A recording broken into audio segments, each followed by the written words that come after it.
Assalamualaikum warahmatullahi wabarakatuh. Nama saya Aziz Ramadan, NIM 2011022537.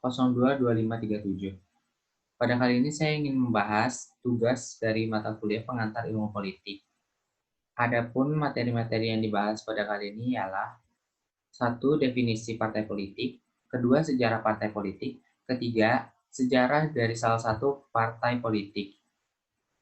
Pengertian partai politik. Partai politik merupakan salah satu infrastruktur politik terpenting dalam sistem demokrasi modern. Cikal bakal partai politik muncul di Eropa Barat dari kumpulan orang-orang yang mengorganisir diri dengan tujuan memperoleh kekuasaan politik. Adanya partai politik adalah indikasi sistem politik suatu negara yang sudah modern. Partai politik dijalankan secara rasional dengan logika birokrasi yang beroperasi dalam sistem manajemennya.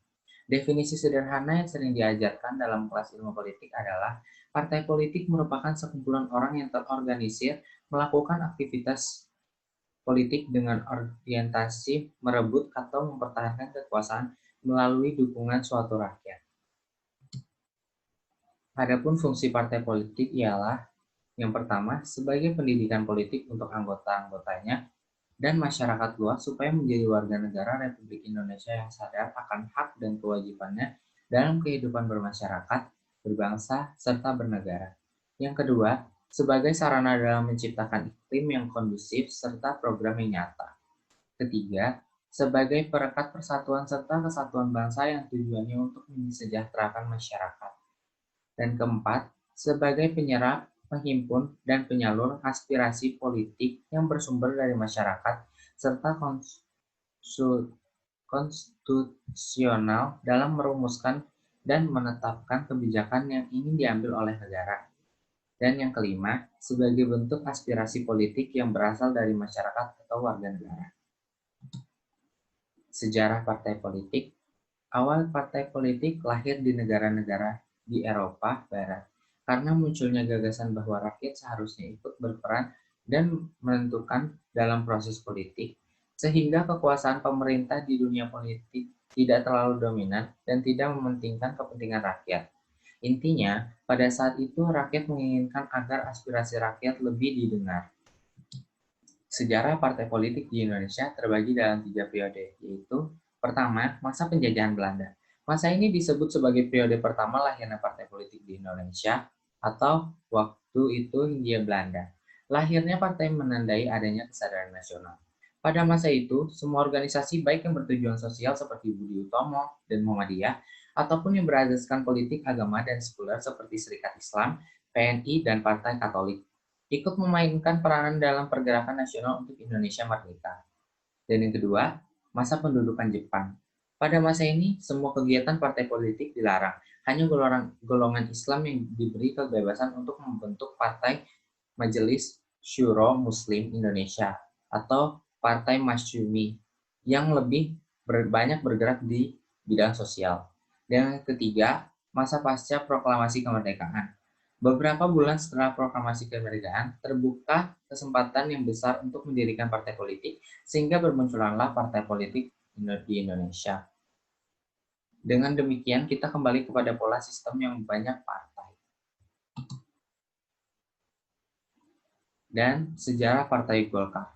Sejarah Partai Golkar bermula pada tahun 1964 dengan berdirinya Sekber Golkar di masa akhir pemerintah Presiden Soekarno.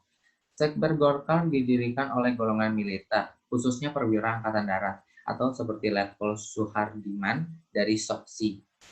Menghimpun berpuluh-puluh organisasi pemuda, wanita, sarjana, buruh, tani, dan nelayan dalam sekretariat bersama golongan karya, atau Sekber Golkar. Sekber Golkar didirikan pada tanggal 20 Oktober 1964. Sekber Golkar ini lahir karena program dari PKI beserta ormasnya dalam kehidupan politik baik di dalam maupun di luar Front Nasional yang makin meningkat. Sekber Golkar ini merupakan wadah dari golongan fungsional atau golongan karya murni yang tidak berada di bawah pengaruh politik tertentu.